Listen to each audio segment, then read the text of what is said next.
Next on Newsbeat, fears of a nuclear disaster are brewing in Japan after a third explosion and fire. Plus, widespread devastation leaves more than 500,000 people homeless as the death toll continues to rise. Newsbeat starts now.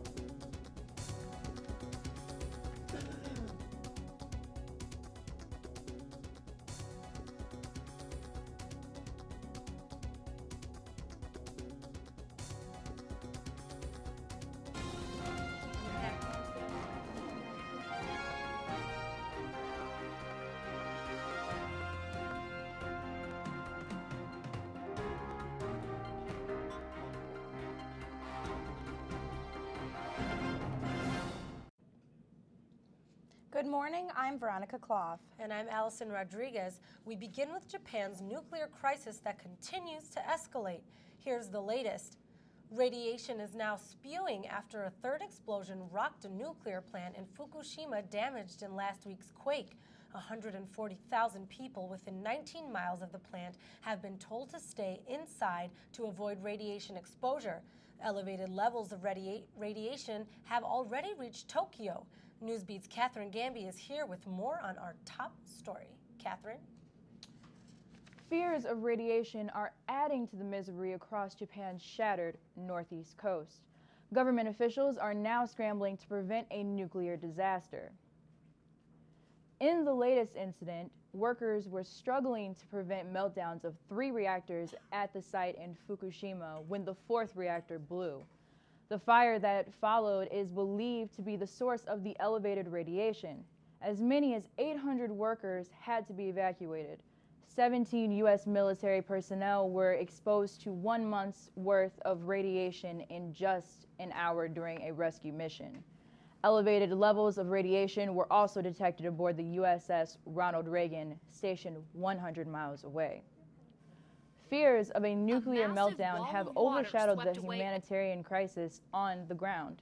The death toll now stands at 3,373. However, officials expect the number to grow to 10,000.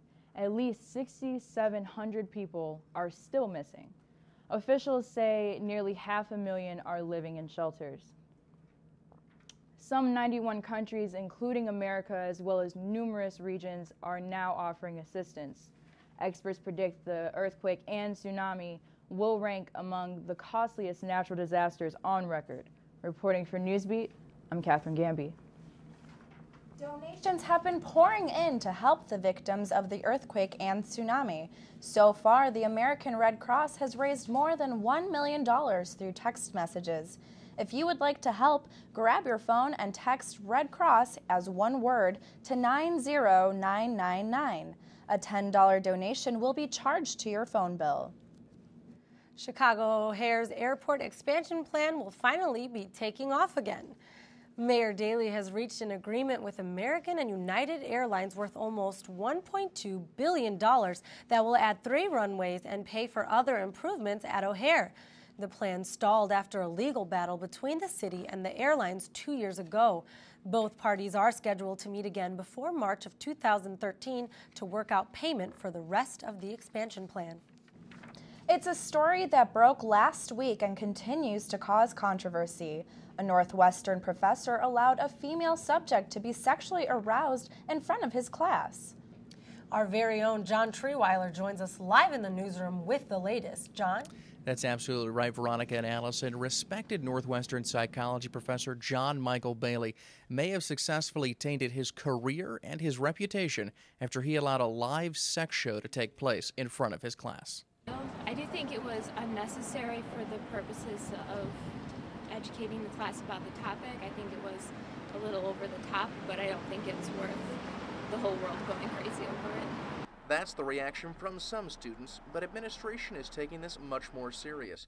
University President Borden Shapiro issuing this statement saying, "I simply do not believe this was appropriate, necessary, or in keeping with Northwestern University's academic mission."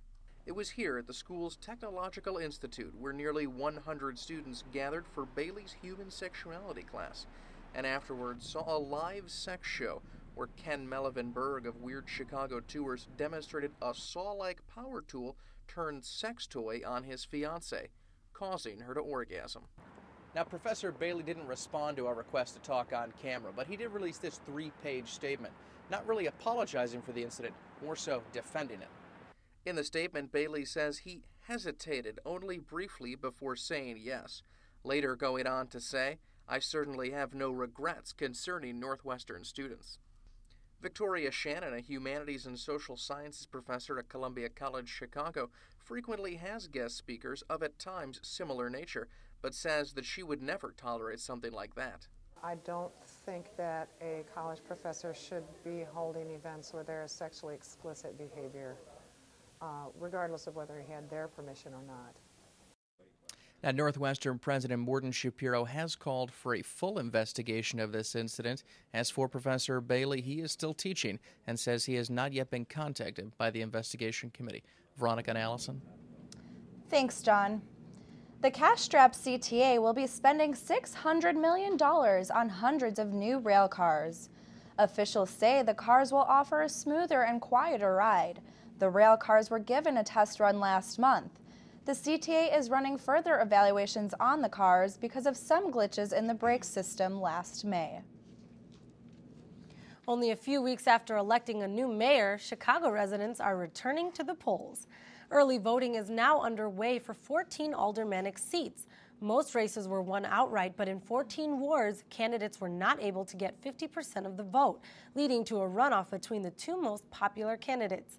The general election in these races is April 5th, but early voters can start right now. Voters can request an absentee ballot through March 31st. Coming up on Newsbeat, did your iPhone clock make you late this weekend? We'll tell you about a glitch with the popular model. Plus, a bus packed with passengers slams into a pole. Was speed a factor? Stay with us.